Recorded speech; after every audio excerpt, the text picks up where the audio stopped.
What is going on, guys? Welcome back to the SWILL Radio Show. I am Mike, aka Reaction Mike. That's what somebody said I should name myself. So when we do reaction, I guess I'll refer to myself as Reaction Mike. What do you guys think? Let me know in the comments down below. But before we get started here with this reaction, which is going to be everything wrong with Nick Cannon's Invitation canceled, done by Crip, we're going to go ahead and give out some quick shout outs, guys, which I really appreciate everybody chiming in, leaving comments, subscribing to the channel and everything like that in the past time that we've been doing this, and I really do appreciate it, guys. We're going for those 2,000 subs. Just stuff keeps me going, guys. But first and foremost, I want to give out a good old shout out to Mises, who made a song called "The Guest." You guys can check it out on the channel. You guys want to check out his channel as well. I'll try to put a link in the description for you guys so you can check him out as well, because definitely 100% this brother is doing some good things, and I am 100% behind him, like wholeheartedly, like not even playing around, guys. And I also want to give a shout out to Tom McDonald, guys. Definitely love the music you're making as well. Like, I'm finding artists that I've never even heard of just by this whole entire thing. But this isn't a diss. He didn't diss Eminem or Nick Cannon. He just made music that I like, and this is what I like. I like to get music and listen to it. It's like the universal language. All right, but without further ado, we're gonna go ahead and get on with this reaction to everything wrong with Nick Cannon's Invitation canceled. Invitations canceled. A third diss track response, despite there not being a diss track to respond to. I feel like Nick is just trying to find a sneaky way to get Eminem to sing one of Mariah Carey's songs without him actually wanting to. Why you so obsessed with me? 1 minute and 54 seconds. He knocked the nail on the head right there when he was talking about all the time that it took. If you guys watched the reaction that I made, it's the exact same thing. Like, it's 100%. Like, it's like drawn out. You're not going to be sitting here like this the whole time, guys. Barely moving. Bob my head back and forth. That's the same thing I was doing for that whole time that he had. 54 seconds of that nonsense. Nick Cannon playing clips of Eminem dissing him and Mariah in various songs, accompanied by Dr. Dre's voice saying, "Here's what they think about you," a whopping 27 times. And that made me listen to Dr. Dre's song again. I remember that from back in the day. Yeah, it was awesome.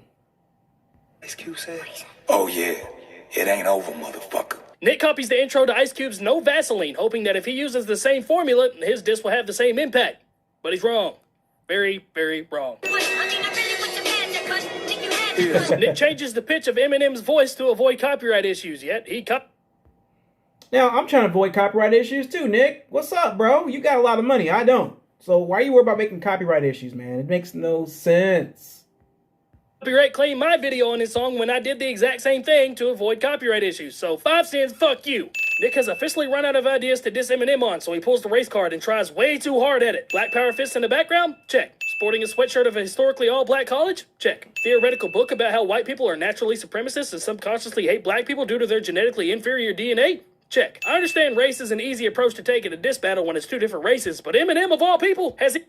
Crip, man. Wow. I didn't even know about that. I didn't even pay attention to all that. The fist and everything, the book, sweatshirt, the turban. Was it a turban or is it a do-rag? It's one of the two. It's whatever, Nick. Keep doing what you're doing, bro.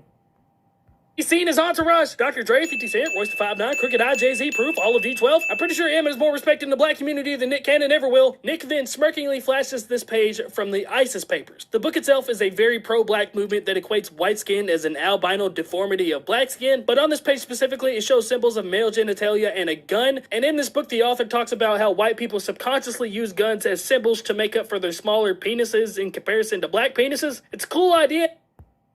I mean, it is what it is. If you got one, you got one. You got a big one, you got a big one. You got a little one, you got a little one. I mean, whatever, man. This part, I think this is, I don't know, it's cool, but let's get on with it, Nick. And almost a really good diss, but this is a theoretical, opinionated book that has several holes in its plot. It says some pretty outlandish things about white people and their subconscious and how people of color can't be racist, and changes the term of racism completely from the scientific definition. It's a very one-sided argument book that fits in Nick's narrative perfectly. It would be like Eminem responding holding a book that talks about how black people are subconsciously doing something in reference to white people because that's the author's specific belief system. It's a very interesting read though, but it shows how Nick is trying way too hard to make this a race issue. Fuck, that was way too nerdy for this video.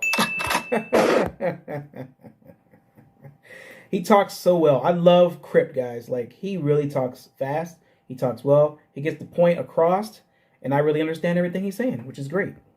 He been disrespecting our queens for years. Gigolo is literally about fucking as many women as possible, where you repeatedly call them hoes multiple times throughout the song. Matter of fact, won't you tell him how you really feel, Marshall? Black girls are bitches. Black girls are no. Nick Cannon plays a clip from Eminem's 1988 song Foolish Pride in attempts to paint an Eminem is racist narrative, despite Ray Benzino doing this exact same thing in 2003. Eminem claimed he had made the tape. Like, wow. And that's the thing I was saying in my video, guys. I was like, I can get with the song a little bit, except for the whole hook. And it just talks bad about women, man. Like, calling bitches all the time. That part I didn't agree with the song. It's a decent song to me, but that part right there, could have left it out. Of anger, stupidity, and frustration after breaking up with an African-American girlfriend. Although the scandalous nature of Eminem's lyrics have given Benzino and the Source a newfound support for their claims, perhaps the biggest revelation of the press conference was how bad Eminem was just 10 years ago, and how much he's improved since. Improvement's always good. You can't go wrong with that. That's a good thing. So if you're improving, you're heading in the right direction. If you're doing the same thing and expecting different results, that's insanity. That's crazy, guys. And we all saw how that ended for Ray Benzino. If you was really selling coke, well then what the fuck you stop for, Tommy? If you slew some crack, you'd make a lot more money than you do from rap. I love how Nick thinks he just dropped a bombshell on the whole world when this song has literally been available to the public for over 16 years. If anything, as shitty as it is, he made the song more catchy because the original song sucks, but he made this something you could bounce to. What are you doing, man? Eminem was... So in other words, Nick Cannon is doing something right? I can't believe it, man. Hell yeah. He's up to 52 sins. 15 at the time of recording this song and had just been dumped by his African-American girlfriend. Granted, what Eminem said is horrific. Here's a clip of Crooked Eye talking about the situation if he was in the same shoes. I mean, when I heard what M said, I was like, you know what? He's just pissed. If I was fucking a white bitch at the time and she pissed me off, I'd be like, you fucking white bitch. That's just what I'm gonna do. He was like, yo, this black bitch, whoop. It's like, yo. He was pissed. He was in a fucking relationship with somebody, and we say things when we're pissed off. We might not agree with ourselves the next day, but guess what? We say things when we're pissed off. That's true. That's true. Some people can hold their tongues. Some people can't. I know some people that can't. I mean, I can kind of hold mine a little bit, but I'm going to tell you about yourself. If something happens, you pop off at me, I'm going to say something back, you know? And us as musicians, we go into the booth and we spew what's on our minds. And I think the public don't give us an opportunity to change our minds. Also, can we talk about how fucking hypocritical it is that Nick Cannon's bringing up something that happened over 30 years ago, and he's using it as a diss, but when it came to Kevin Hart tweeting out some really fucked up shit like 10 years ago, he jumped straight to his defense on Twitter and argued with everyone. What? Black girls are bitches. Black girls What you say, him? Why can't... Back to the whole hook again, guys. I just wish he would just like not played it so much, man. That's the crappiest part of the song.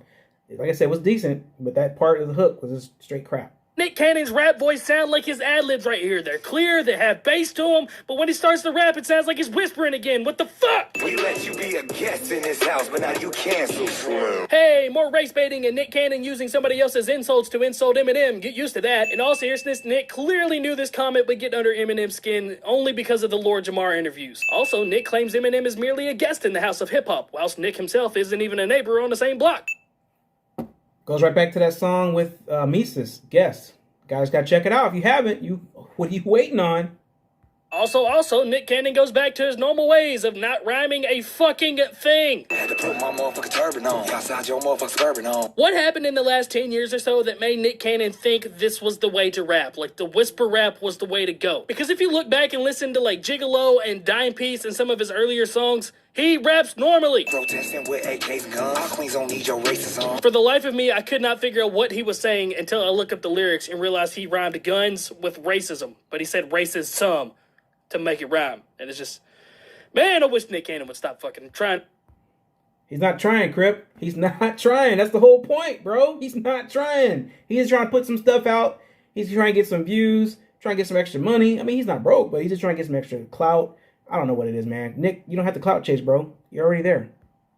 Rap? KKK, this generation. Hey, more race baiting. Get used to that. Also, what does that even mean? How is one person an entire group of this generation, even though that group still exists in this generation? That's like me saying Nick Cannon's the bad rapper of this generation. Like, there's plenty of bad rappers out there, despite how much we all hate them. Also, Nick ignores the multiple collaborations and collaborative albums with people of the African-American descent, but no, KKK. Cause ain't no age for white race. I would give anybody watching this right now $100 if they can lip read and see what the fuck Nick Cannon was saying during... Well, what he's saying, Crypt, is... Well, I don't really know. But I'll take the $100, though, bro. He's saying more racist stuff. That's all he's saying. So where's my $100, Crypt?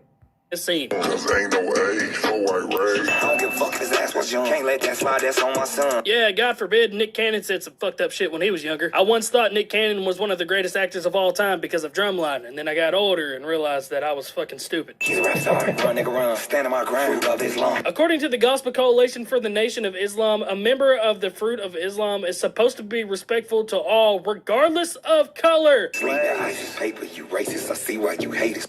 Nick Cannon... It just says, hey, man, can we all just get along? Like, it makes no sense. So much hate out there, man. Like, this is, like, brewing from 10 years, bro. That's like, you know, if I had a baby mama, which I do, but if I had a baby mama and somebody was doing whatever, and I'm still holding a grudge about it, man, come on, man. Get over it, bro.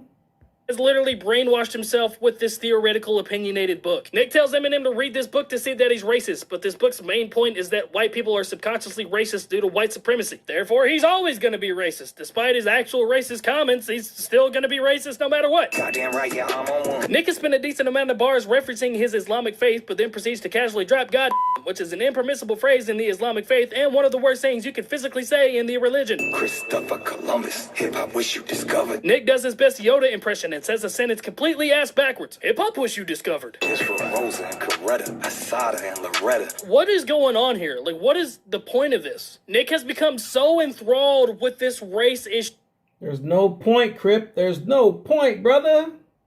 that he has forgotten why he's dissing Eminem in the first place. It's because he said he had no balls, in case you forgot. Jamal told your ass you was a guest in our house. I'm trying to find out who the fuck let this pest in our house. Lord Jamar also said that women in rap aren't real rap, which is super disrespectful to the queens of hip-hop, and it's literally half of the reason you're dissing Eminem for, so where's that Lord Jamar diss track at, man? Also, how many fucking interviews are there of you out there saying that Eminem is in your top 5, yet you're calling him a pest right here? Make up your mind, man. I know you and Eminem have an interesting history, so I'm assuming you didn't listen to it. I did. Holy crap, man. Like, Crip, keep doing what you're doing, brother. Man, I got another person I look up to actually.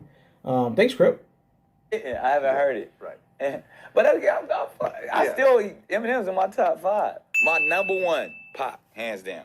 Okay. My number 2, Eminem. Now, people may not remember this, but I do recall you having a battle of sorts with the likes of one of the greatest wordsmiths / rappers known to man in Eminem. Now, when T.I. comes out and says something, you know it's something serious. Now, we're up to 72 sins, guys. This is this is serious business, like for real. Yep. You heard him.